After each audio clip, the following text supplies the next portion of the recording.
Hello everyone, welcome back. Today I'm doing a little night shooting. I'm using a P80 pistol, right? It's a Polymer 80 that I made myself.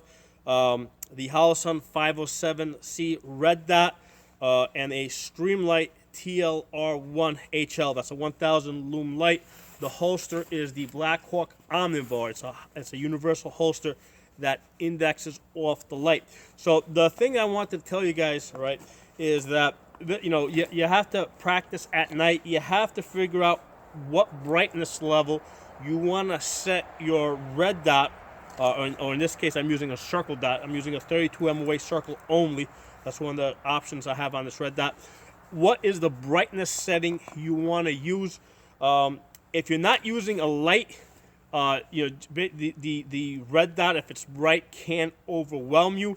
Likewise, if you have your red dot set too low, when you put your light on, it's going to wash it out. So what I have found is that if I'm going to be using the light, I want to pretty much have the red dot set to daytime settings, right, to a bright setting.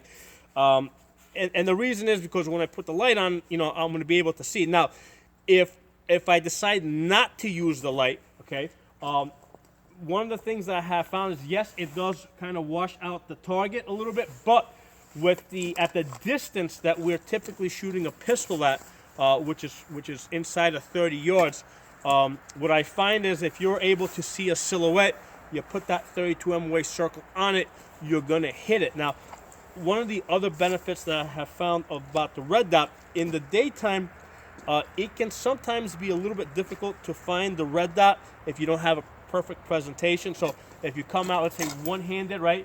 A lot of times what you gotta do is you gotta use your front sights as a reference point, right? But what I find that at night, even though right now, because I have a fiber optic front sight on this pistol, even though I really can't see that fiber optic sight, what happens is because my red dot is set to a daytime setting, if I'm holding the pistol like a little bit off, I can usually see a reflection someplace in the glass that gives me a hint which way I gotta move that pistol in order to find my circle dot. So that's one of the benefits of using a red dot at a brighter setting at night. So this is really something that you gotta practice with. It may turn out that, because remember, I'm using a 32 MOA circle, you might be using a dot only. Whatever settings you use, whatever your pistol setup is, you have to actually get out and experiment with it. Because it's going to be different depending on, because you got your pistol, you got your light, you got your red dot. If you're not using a red dot, you got your night sights. You got the holster. So there's a lot of variables that you have to make sure are going to work together. The other thing that you want to do is, you want to do some jamming drills. Use some bad ammo, use some dummy rounds, and practice unjamming your pistol at night. So I have a couple of targets here set up. Let's do a little practice shooting.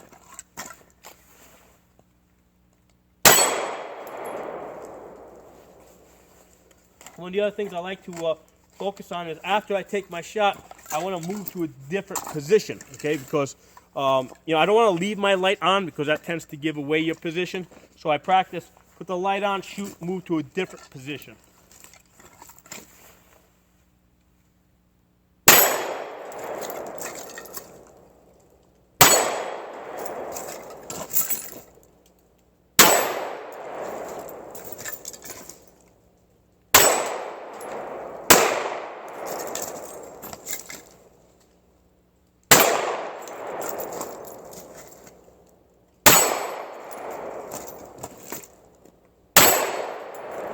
And of course, practice your holster drills.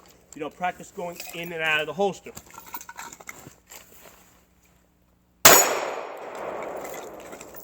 The magazine change.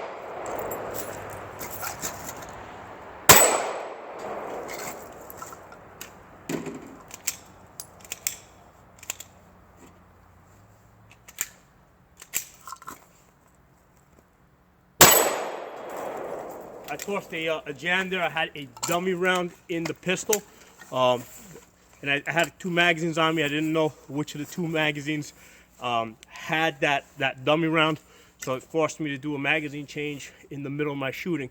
So I hope you guys liked the video. I hope it gave you a few ideas. If you're not a member of the channel, subscribe. I'll see you guys next time.